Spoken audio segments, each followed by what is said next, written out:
já. E olha que ele nem chegou ainda ao nível de 2019, mas já está chegando próximo a isso.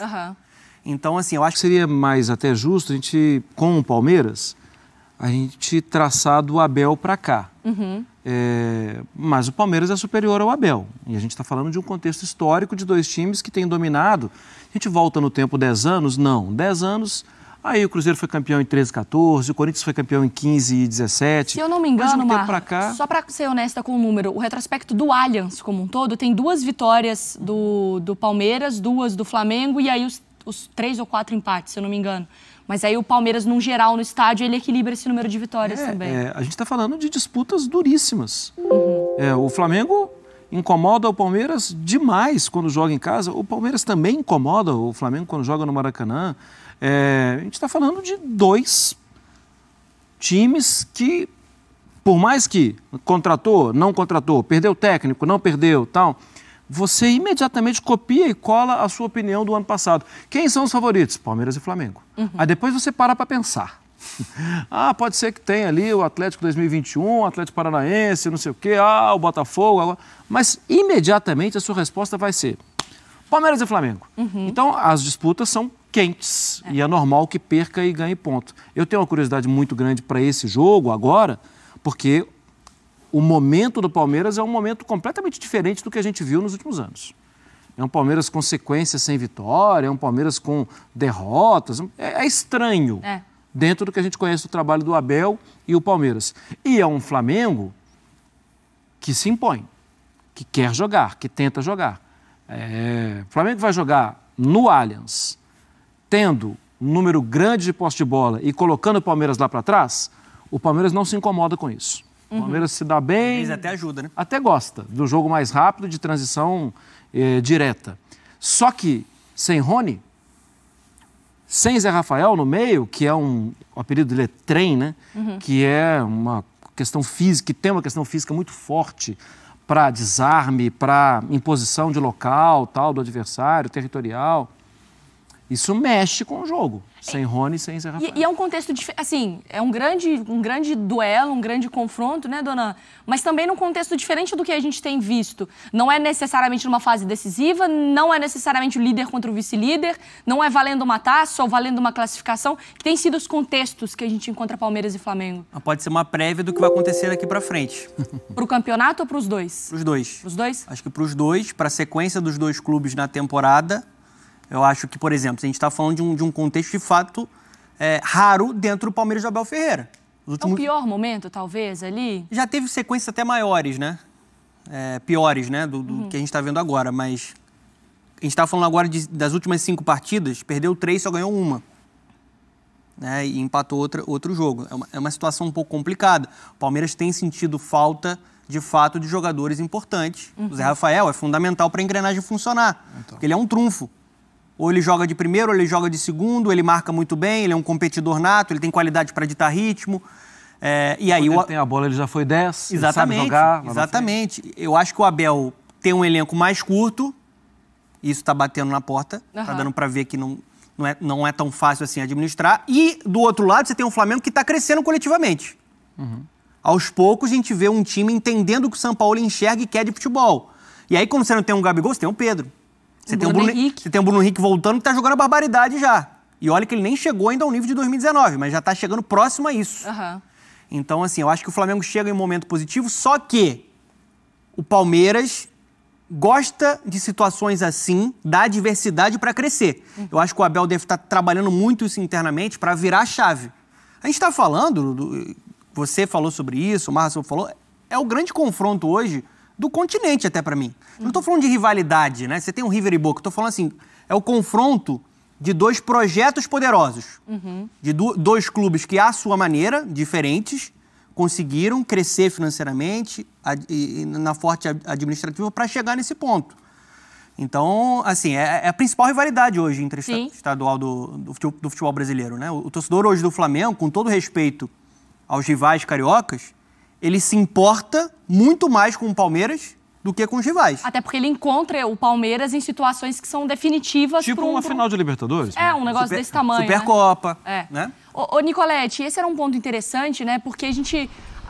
tem um tempo aqui de Abel Ferreira já e a gente sabe como ele gosta desses contextos de lutar contra o universo, né? De lutar contra as dúvidas, sobre os questionamentos que colocam em cima dele. Porque por um tempo, agora, recente, a gente viu um Palmeiras que talvez dá até a sensação que ele não acredita mais no brasileiro, até pelos discursos, né? Atropelado. Oi? Foi atropelado. Foi, ali foi um negócio completamente diferente. Mas acho que porque também o São Paulo não chegou oferecendo a cura. Isso não existe, a cura. Ó, o milagre, eu trouxe o milagre. Acho que ali ele tirou boas conclusões. E acho que o próprio elenco também, né? E de lá para cá, claro, tem pouco tempo também, mas de lá para cá a sensação de que o processo está mais rápido, para mim é mais nítido. E acho que o Flamengo está se fortalecendo muito. Ô Pedro, e pro lado do Flamengo, como que é visto também? Porque depois a gente vai entrar mais pra frente no Sport Center sobre as declarações também políticas ali, né? De Marcos Braz, de Spindle, de todo esse contexto extra. O clássico já começou, né? É isso, já começou, sempre começa um pouco antes. Mas, futebolisticamente falando, o que esse jogo pode representar pro Flamengo em caso de uma vitória, por exemplo?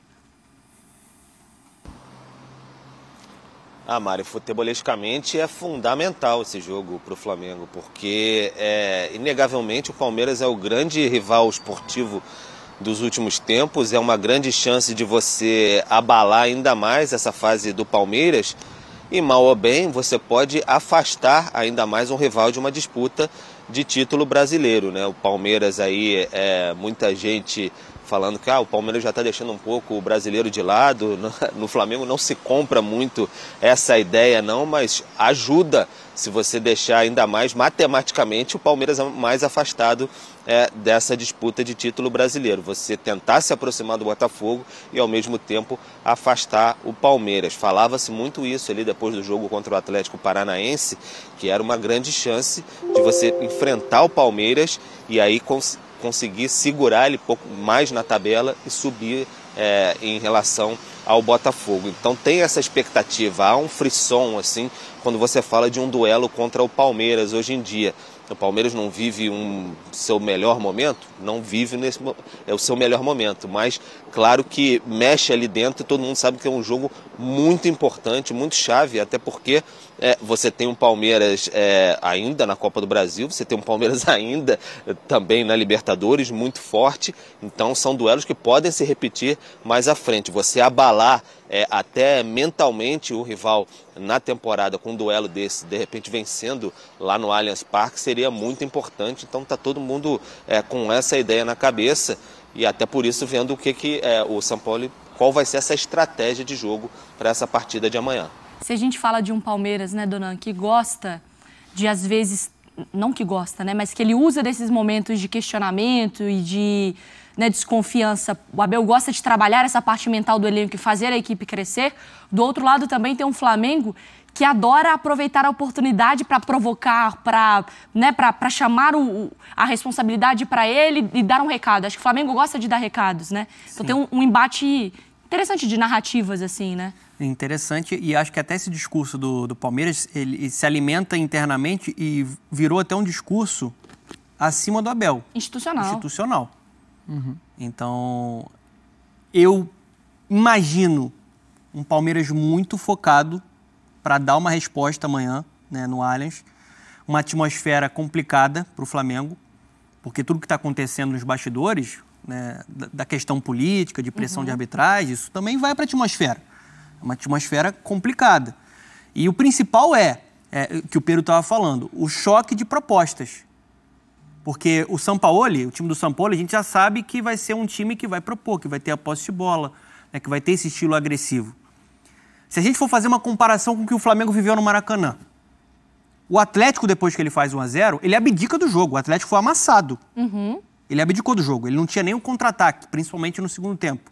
Não conseguia fazer essa ligação. A gente imagina o Palmeiras ocupando espaço. É isso aí, nação. Ficamos por aqui e esse foi mais um corte aqui do nosso canal Mundo Fla React, sempre trazendo aqui conteúdos diários para vocês sobre o Mengão.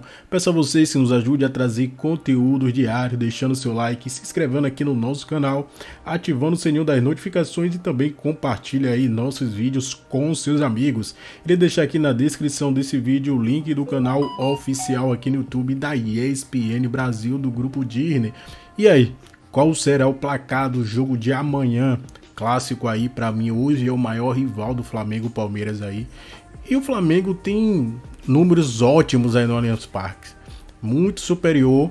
Você pega de 2018, 2019 para cá, o Flamengo está ganhando muito pontos, tirando muito pontos do Palmeiras no Allianz Parque. Então aí São Paulo e amanhã promete também ir com força máxima para esse duelo aí contra o Palmeiras no Allianz Parque.